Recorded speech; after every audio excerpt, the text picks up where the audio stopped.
సరే ముగ్గురు నలుగురికి అందాంలే అనే ఆలోచన ఏమైనా రాదా? ఇప్పుడు ఏం జరుగుతున్నదంటే గ్రౌండ్ లెవెల్లో బలవంతపు కాన్పులు చేపిస్తున్నారు. బేసిక్గా ఎట్లుంటుందంటే మిడిల్ క్లాసు ఈ పిల్లలు కనకుండా మహిళలకి అన్నా చేపిస్తారు, వీళ్ళైనా కొంత వాడతారు పిల్లలు పుట్టకుండా, ఈవెన్ సెక్సువల్ యాక్టివిటీ సందర్భంలో. ఒకళ్ళ తర్వాత ఆపరేషన్ కాకుండా కూడా సేఫ్టీ మెజర్స్ తీసుకుంటారు, కొంత గ్యాప్ ఇచ్చి చూద్దాంలే అన్నట్టు. లేబర్కి అది వర్కౌట్ కాదు, ఎందుకంటే ఆ టాబ్లెట్స్ లాంటివి ఫర్ డే అప్పట్లోనే 15-20 రూపాయలు ఉండేది, ఇవాళ అవి బాగా ఎక్స్పెన్సివ్. అంత పెట్టి కొనే స్తోమత వీళ్ళకు ఉండదు.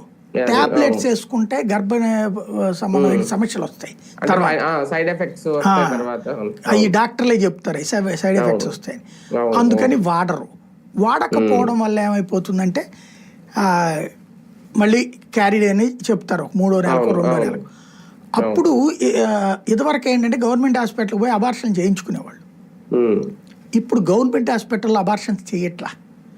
ఈవెన్ ప్రైవేట్ హాస్పిటల్స్ కూడా అనఫీషియల్గా చెప్పేశారు.